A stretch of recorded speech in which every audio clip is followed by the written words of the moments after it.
The love of Emeka and Chichi. Once upon a time, in a small African village called Umuk, there lived a boy named Emeka. He was known in his village as a hardworking young man, kind-hearted and always willing to help. His village lay beside the Big Oji River, a river filled with life but also full of mystery.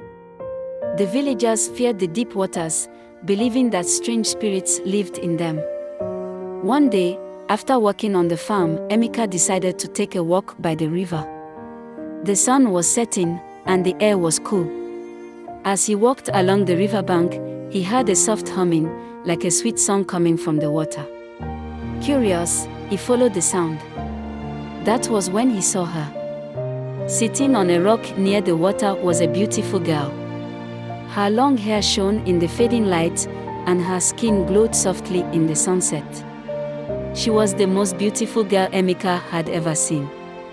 "Hello," Emeka called out, his voice gentle but filled with surprise. The girl turned, smiling softly.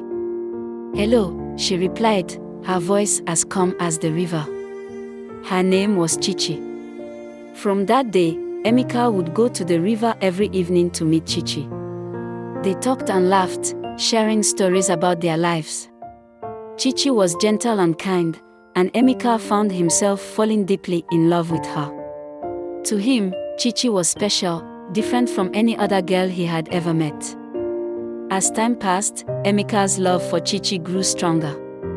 He did not know where she came from or why she stayed by the river, but he did not care.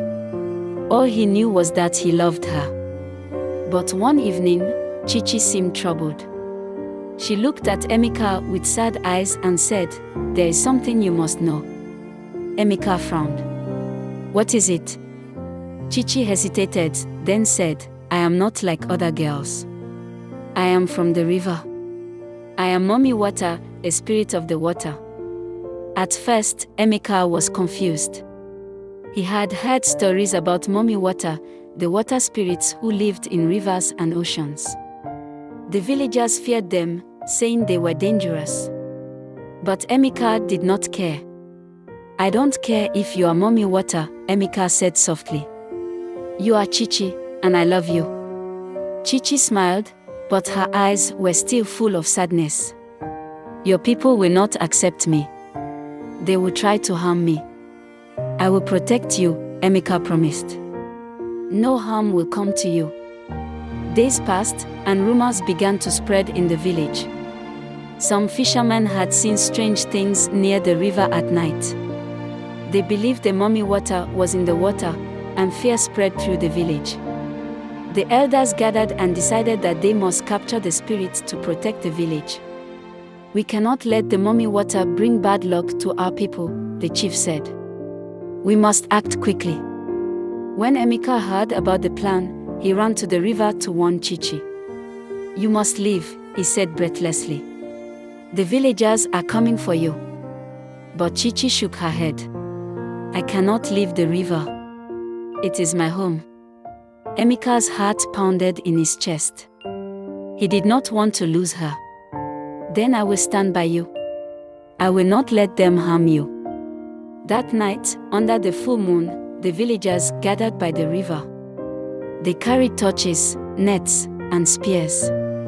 They were ready to capture the Mommy Water. "There she is," one of the men shouted as they saw Chichi in the water. The villagers rushed toward her, but Emeka ran in front of them, blocking their way. "Stop!" he cried.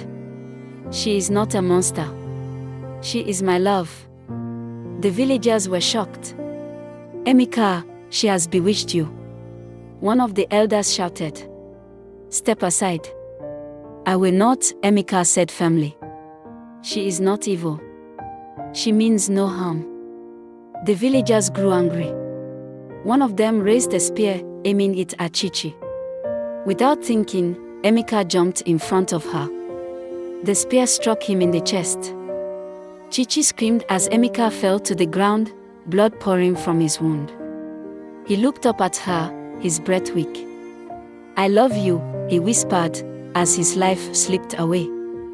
Chichi held him in her arms, tears streaming down her face.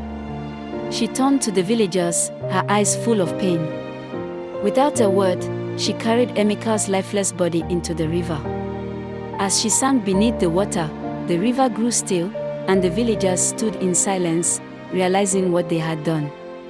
From that day on, the people of Umuk spoke of the boy who loved the mummy water so much that he gave his life to protect her. And on quiet nights, when the moon was high, some said they could hear a soft song floating on the wind, the song of Chichi mourning her lost love.